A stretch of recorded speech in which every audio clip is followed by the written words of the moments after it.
देखिए, अभी मैं कुछ ही देर पहले बिहार दर्शन के माध्यम से नगर निकाय के चुनाव का जो मामला जो हाई कोर्ट ने दिया है, मैंने आप लोगों को सुनाया है। लेकिन अब बहुत सारे लोगों की उत्सुकता ये बढ़ चुकी है कि कहाँ का कैंसिल हुआ, क्या हो सकता है, चुनाव आयोग और बिहार सरकार अब क्या कर सकती है, क्या एक्शन ले सकती है, क्या वो सोचेगी, क्या करेगी।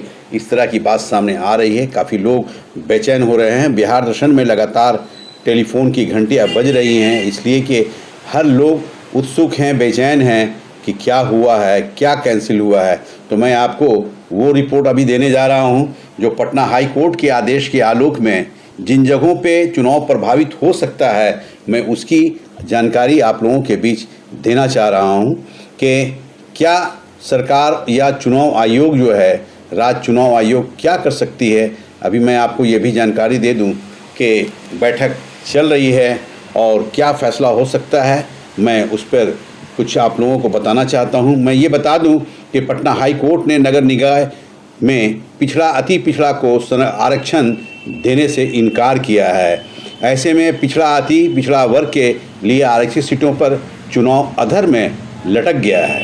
मैं ये भी बता दूं कि मेयर पद के लिए भागलपुर में अति पिछड़ा वर्ग महिला, बिहार शरीफ में अति पिछड़ा वर्ग और मुजफ्फरपुर में अति पिछड़ा वर्ग के लिए सीट आरक्षित है। वहीं डिप्टी मेयर के लिए पटना में अति पिछड़ा वर्ग महिला, भागलपुर में अति पिछड़ा वर्ग और मुजफ्फरपुर में अति पिछड़ा वर्ग के लिए आरक्षित है। हाईकोर्ट के फैसले के बाद यहाँ के चुनाव पर रोक लगा दी गई है। मैं आगे भी आप लोगों को ये बता दूं कि 19 नगर निगमों में 9 निगमों में मेयर और उप मेयर महिलाओं के लिए आरक्षित किया गया है, जबकि अनुसूचित जाति के लिए पद आरक्षित किया गया है।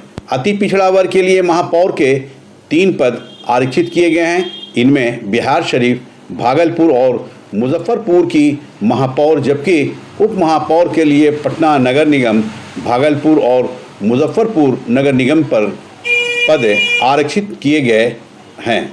मैं ये भी आपको बताता चलूँ कि मेयर पद का आरक्षण कहाँ कहाँ पे है, किस किस ज़िला में है, मैं ये भी आपको बता रहा हूँ। सबसे पहले मैं मेयर पद के लिए बता रहा हूँ। आरा अनारक्षित है जो महिला सीट के लिए है। कटिहार आरक्षित है जहाँ महिला सीट के लिए है। गया एससी महिला और पुरुष कोई भी नहीं। छपरा अनारक्षित है, महिला और पुरुष कोई भी। दरभंगा अनारक्षित महिला है। उसी तरह से पटना आरक्षित महिला है। पूर्णिया अनारक्षित महिला और पुरुष कोई भी। बेगूसराय अनारक्षित महिला। बेतिया अनारक्षित महिला। बिहार शरीफ अति पिछड़ा वर्ग महिला और पुरुष कोई भी हो सकता है। भागलपुर अति पिछड़ा वर्ग महिला। मुंगेर अति पिछड़ा महिला और पुरुष कोई भी हो सकता है। उसी तरह मुजफ्फरपुर अति पिछड़ा वर्ग महिला, पुरुष कोई भी। मधुबनी अनारक्षित महिला और पुरुष कोई भी हो सकता है। समस्तीपुर एससी है महिला के लिए। सहरसा अनारक्षित है महिला और पुरुष के लिए।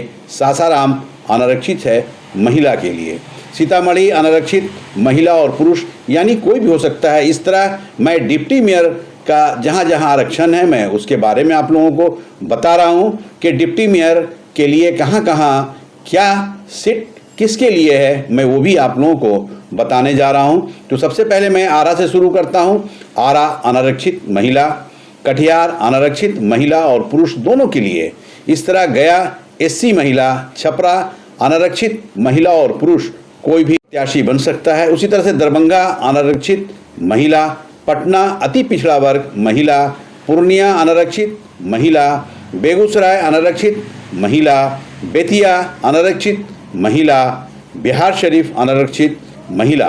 भागलपुर अति पिछड़ा वर्ग महिला और पुरुष कोई भी वहाँ प्रत्याशी बन सकता है। ऐसा पहले चुनाव आयोग ने वो इस तरह का कैटेगरी फिट किया था, लेकिन अब हाई कोर्ट का जब मामला आ गया है तो चुनाव आयोग और बिहार सरकार भी उस पर चिंता व्यक्त कर रही है कि अब हाई कोर्ट का जब मामला इस तरह का आ गया है, दिशा निर्देश आ गया है, तो उसका पालन करना है और पालन करते उस पर अमल करने की ज़रूरत है। मैं आगे भी बताऊं कि मुजफ्फरपुर अति पिछड़ा वर्ग महिला और पुरुष के लिए था। मधुबनी अनारक्षित महिला और पुरुष के लिए। मोतिहारी अनारक्षित महिला और पुरुष के लिए। समस्तीपुर एससी महिला और पुरुष के लिए। सहरसा अनारक्षित महिला और पुरुष के लिए। सासाराम अनारक्षित सिर्फ महिला के लिए, उस तरह सीतामढ़ी अनारक्षित महिला और पुरुष के लिए। लेकिन अब चिंता की बात यह है कि जब हाई कोर्ट का मामला इस तरह आ गया है तो अब होगा क्या, ये एक चिंता की बात है। एक ये सभी लोग सोच रहे हैं, पूरा बिहार सोच रहा है कि अब क्या होगा। इस पे चिंता व्यक्त की जा रही है, इस पे बैठक हो रही है। सारे प्रत्याशी काफ़ी उहापोह की स्थिति में हैं कि क्या होगा, क्या नहीं होगा, क्या फैसला आएगा, क्या सरकार करेगी, क्या चुनाव आयोग करेगी। इस तरह का माहौल बना हुआ, हर लोग मायूस हैं, भयभीत हैं। सबसे बड़ी चीज़ ये है कि चुनाव का जो माहौल था, चुनाव का जो सक्रियता था, सभी प्रत्याशी अपने अपने क्षेत्र में एक हुजूम मचाए हुए थे, काफ़ी मेहनत कर रहे थे। लेकिन अचानक उनके मेहनत पे रोक लगा दी गई है, ब्रेक लगा दिया गया है। अब वो लोग स्थिर बैठ गए हैं, ये सोचते हुए कि आगे के दिलो दिमाग में कि अब क्या होगा, सरकार क्या करेगी, चुनाव आयोग, राज्य चुनाव आयोग किस तरह का माहौल बनाएगा, क्या फैसला लेगा, क्या सुनाएगा। अब चिंता की बात ये हो रही है। लगातार मैं बता दूं कि बिहार दर्शन लगातार आप लोगों की सेवा के लिए लगी हुई है। मैं असलम परवेज़ बोल रहा हूं और लगातार मैं ये दिखा रहा हूं कि किस तरह से अभी चुनावी माहौल बना हुआ है। जब हाई कोर्ट का फैसला आया है, सभी लोग चिंता में हैं, चिंता व्यक्त कर रहे हैं, लगातार घबराए हुए हैं। लगातार टेलीफोन आ रहा है, बिहार दर्शन के कार्यालय में आ रहा है, लोग संपर्क कर रहे हैं कि सर अब होगा क्या, किस तरह का फैसला होगा। तो मैं आपको बता दूं, हाई कोर्ट ने कहा है कि अति पिछड़ा वर्ग ईबीसी के लिए 20% आरक्षित सीटों की जनरल कर नए सिरे से नोटिफिकेशन जारी करें। यानी जहां जहां रिजर्वेशन था वहां से जनरल तरीके से आप लोगों को नोटिफिकेशन करना है। इस तरह का हाई कोर्ट ने आदेश दिया है और आदेश का पालन राज्य चुनाव आयोग को करना है तो करना है। फिर उसके बाद मैं ये भी बता दूं कि साथ ही राज्य चुनाव आयोग से कहा गया है, यह भी कहा गया है, हाई कोर्ट ने कहा है कि वह मतदान की तारीख आगे बढ़ाना चाहे तो बढ़ा सकते हैं।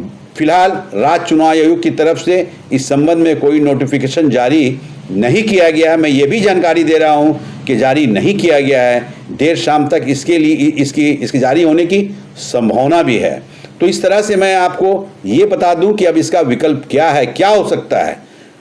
अब चुनाव आयोग और सरकार के पास दो ही विकल्प बचे हैं, जिसमें जिन सीट पर पिछड़ा वर्ग को आरक्षण दिया गया है उन सभी सीट को समान सीट करते हुए फिर से नोटिफिकेशन जारी कर चुनाव की अगली तिथि जारी करें, या फिर हाई कोर्ट के फैसले के खिलाफ सरकार सुप्रीम कोर्ट जाए। या चीज़ जो सरकार कर सकती है, या तो नया डेट जारी करे, जिस तरह से दिशा निर्देश दिया हाई कोर्ट की कैसे आप लोगों को करना है उस पर अमल करे, या फिर सुप्रीम कोर्ट का शरण में जाए और सुप्रीम कोर्ट के अधीन जाने के बाद सुप्रीम कोर्ट क्या फैसला देगा फिर उसका लोगों को इंतज़ार करना पड़ेगा। मैं आगे ये भी बता दूं कि हाई कोर्ट के फैसले के बाद जल्दी राज्य चुनाव आयोग की ओर से एक पत्र जारी सभी जिलाधिकारी, बिहार के सभी जिलाधिकारी को जारी किया जा सकता है। सुनवाई के समय हाई कोर्ट में मौजूद नगर निगम के जानकार सीनियर एडवोकेट के मुताबिक हाई कोर्ट ने सीधे चुनाव पर रोक नहीं लगाई है। हाई कोर्ट ने यह व्यवस्था दी है कि वार्ड पार्षद से लेकर मुख्य पार्षद तक चुनाव जनरल करके यानी समान तरीके से आप चुनाव करा सकते हैं। इस तरह का हाई कोर्ट ने आदेश दिया है। तो मैं आपको लगातार बता रहा हूं, बिहार दर्शन लगातार आपको ये जानकारी दे रही है, आप लोगों को निश्चिंत कर रही है कि आप लोग घबराएं बिल्कुल नहीं, चूँकि हाई कोर्ट का फैसला कहीं भी वैसा फैसला नहीं आ सकता है जो पब्लिक के खिलाफ जाएगा। चूँकि पब्लिक का सेंटीमेंट हाई कोर्ट भी जानती है कि क्या होना चाहिए, किस तरह से हमारे पब्लिक को खुश रखना है। सबसे बड़ी चीज़ ये है कि जो सुप्रीम कोर्ट ने आदेश दिया था उस आदेश का पालन ना तो बिहार सरकार किया और ना राज्य चुनाव आयोग ने किया। तो जाहिर चीज़ है कि जब सुप्रीम कोर्ट का आदेश था कि आपको रिजर्वेशन नहीं करना है और चुनाव आयोग ने रिजर्वेशन कर कुछ ऐसी जगहों पे रिजर्वेशन कोटा कर दिया, तो उसके खिलाफ हाई कोर्ट ने ये फैसला दिया है कि आप जनरल वे में चुनाव कराएं। और मैं ये भी बता दूं आपको कि बिहार दर्शन की स्थिति जो अभी है वो लगातार लोगों का टेलीफोन आ रहा है, काफ़ी लोगों के बीच घबराहट है। मैं उन तमाम लोगों को बोल देना चाहता हूं कि आप लोग बिल्कुल ना घबराएं। जिस ढंग से आप लोग अपना चुनाव का माहौल बनाए हुए थे उसी अंदाज में बनाएं, लेकिन जहां जहां रिजर्वेशन है वहां के बारे में थोड़ा चिंता करना है, फिक्र करना है। लेकिन चुनाव लड़ने वाले जो भी व्यक्ति हैं वो चुनाव मैदान में आएँ, अपनी किस्मत आजमाएं और किस्मत आजमा कर ये आप लोग अपने आप का एक सामने आए, पब्लिक के सामने आए कि कौन कितने पानी में है। इसमें घबराने की बात बिल्कुल नहीं है, क्योंकि हाई कोर्ट का जो फैसला है वो मान्य है, सभी लोगों को मानना है, क्योंकि कोर्ट इज़ कोर्ट। कोर्ट का आदेश सर्वोपरि होता है, जिसे पूरा देश मानता है। कोर्ट कोर्ट होता है और कोर्ट भी कभी भी किसी के खिलाफ नहीं जाता है। उसका एक कानून है, कानून के दायरे में जो फैसला आता है उसको सभी लोगों को मानना है। मैं ये भी बता दूं कि बिहार दर्शन हमेशा ये स्पष्ट करना चाहती है कि आप लोग बिल्कुल इत्मीनान में रहें, इधर उधर कुछ ना सोचें, उल्टा सीधा बिल्कुल ना सोचें, घबराएं बिल्कुल नहीं घबराएं।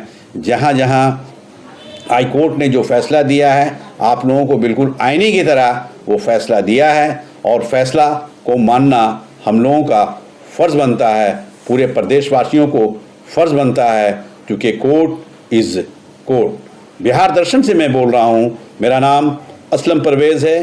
जय हिंद, नमस्कार।